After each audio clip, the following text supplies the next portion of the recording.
All this week on News Nation, we are bringing you a special series of stories that we are calling Holidays on Alert. And by now, you have probably seen some of those scary videos from across the country of thieves ransacking stores, stealing thousands of dollars in merchandise.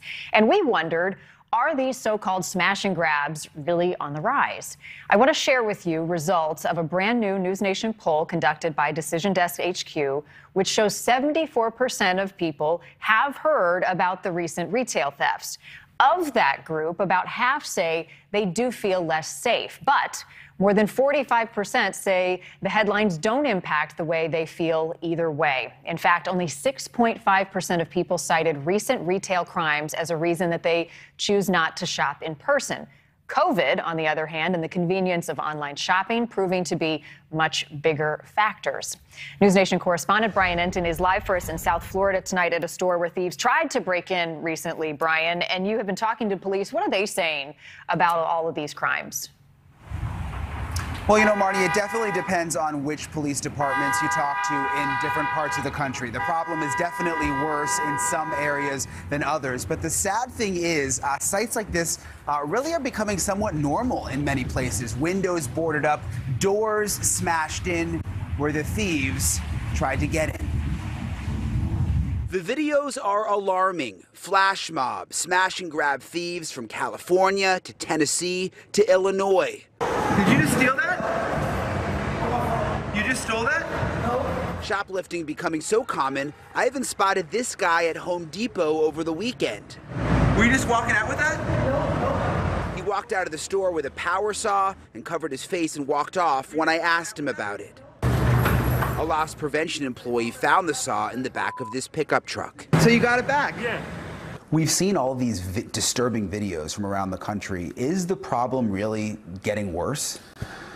Yes, sir. Unfortunately, it is. It's definitely been an uptick. The most recent thing everyone is watching on TV is these mob groups, the flash mobs going in and just taking property. Sergeant Rick Rossman knows retail crime unlike pretty much anyone else. He's been working these cases for 3 decades and is on the national board of the Coalition of Law Enforcement and Retail.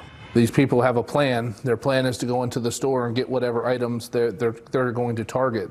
The next objective is once they get that property, they're going to get away at any and all costs. So that does put the sales associates, the retailers that work in these stores, the consumers going in the stores, and just the general public at risk. This isn't a new problem, but stats show it is getting worse. Organized retail theft jumped nearly 60% since 2015, according to the National Retail Federation. It's happening from coast to coast, but is the worst in Los Angeles, San Francisco, Chicago, New York, Miami, Houston, Atlanta, Sacramento, Baltimore, and Seattle.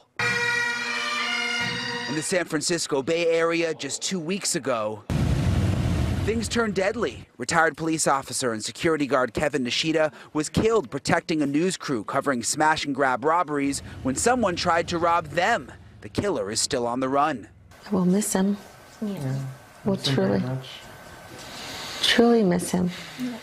He was a big part of this family.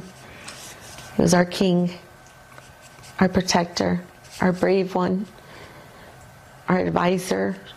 Other than just a grandpa and a father and a husband, he was our everything. The human toll is real, and so is the economic impact. Big retailers like Target, Best Buy, CVS, Home Depot, they all wrote Congress this letter asking for help with what they call an uptick in organized retail crime. The estimates are that it's costing retailers anywhere from $45 to $65 billion a year. Investigators say some of the stolen merchandise ends up in warehouses like this, full of everything you can imagine. Most of it goes online for sale on sites like Amazon or Facebook Marketplace. The top 5 stolen items: designer clothes, laundry detergent, designer handbags, allergy medication, and razors. How do we stop this? Once again, it kind of gets back to the market. If we stop the demand for it, as these things continue to evolve, it can get out of control. It's gotten bad now with these flash mobs. And police say it really is just all all about the demand, and that is how you stop it. If you go online and you see a new purse or new medicine or anything like that that is 50 to 75% off, it is likely just too good to be true. It very well may be stolen, and if you buy those items, you are contributing to the problem. Yep. Marnie. And part of the cycle as it evolves. All right, Brian Entin, thank you. Thanks for watching. Click the red subscribe button below so you can get more of NewsNation's fact-driven, unbiased coverage.